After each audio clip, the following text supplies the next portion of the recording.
So as not just a former teacher, but a former teacher in the Chicago suburbs, what's your reaction to what's happening in Chicago right now? Thanks for having me on, Emily. Really appreciate it. I think it's really sad all around. This is 330,000 students that are going to be out of school again. Across the country, there's 5,000 schools are closed due to COVID issues, and this is at a time when the students have suffered a lot already with mental health and unfinished learning and other issues. So it's very challenging. Everyone wants to lay blame somewhere. Parents might blame teachers, teachers might blame the system. Do you see someone to blame? Yeah, I mean, I think I don't. I think it's a lot of people are pointing fingers at the unions right now. I do think that the teachers have a extremely challenging job right now, and it's simply unsustainable.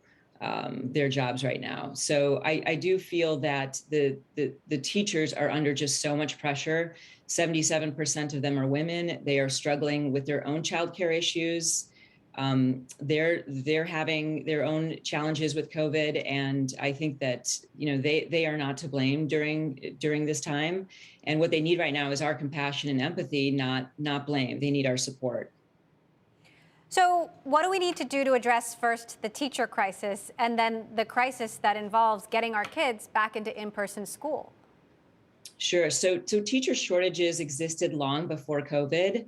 The pandemic is really just bringing to the surface these challenges that have existed in the system for a long time. The system has been stressed, and now we're really seeing how it's breaking the system. So over the years, the demands on the teachers have grown to levels that are just cannot continue. So they have very long work days. They are expected to communicate with parents 24/7.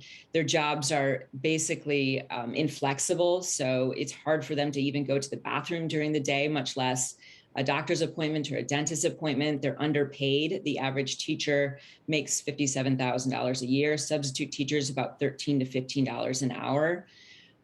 So I think that there really needs to be leadership at the state and federal level to get behind our teachers right now, pay them more, to increase their incentives and better their working conditions. So, what about the kids and this mental health crisis? It is so scary, and school is, a lifeline for children across the country. Would being in the classroom physically, would it solve all these problems? Well, it's certainly better for the children. We know that the children's mental health has been suffering for a long time, for years before the pandemic. And the pandemic really accelerated the mental health issues of our children, especially our teens. So that you may have seen the Surgeon General came out with an advisory about the mental health crisis for our teens. 1 in 3 high school students are experiencing persistent feelings of sadness and hopelessness. I think it's really a time that we need to take a closer look at our children and what types of supports and services that we're providing for them. We know that kids need social interaction. They need to be amongst each other. And some of the research that's coming out about the deleterious impacts of the pandemic on teens, especially high schoolers, is that they suffered from not being amongst each other, not having time to interact with one another. When sports were canceled, activities canceled, that's what has really negatively impacted them. And it's most critical for the students that are most vulnerable, that are Right. from the lowest income neighborhoods.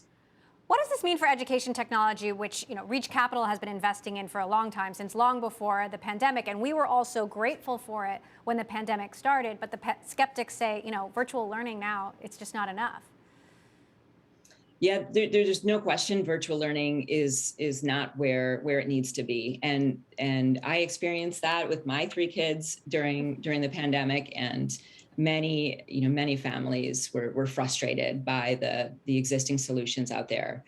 I'm encouraged that there is more attention, more money, more investment going into venture capital in education technology right now. And I think that will help create better solutions long term. But there are very exciting areas and solutions that EdTech that is really improving right now for students. And some of the areas that I'm most excited about are ways in which we can support teachers better and reduce their burdens and really help offset this labor shortage.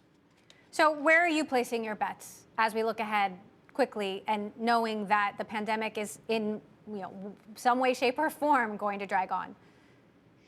Yeah, so we're investing from preschool, K-12, higher ed, lifelong learning. And some of the areas that I'm most excited about and focused on are things that are aimed at the teacher and the teacher's job being so challenging as it is. What are some tools and ways that the teacher doesn't have to do it all, that we can really bring a village of supporters and content and support around the teacher and in the classroom. So we've invested in live online marketplaces like OutSchool, which provides on-demand, online, and scheduled classes for students.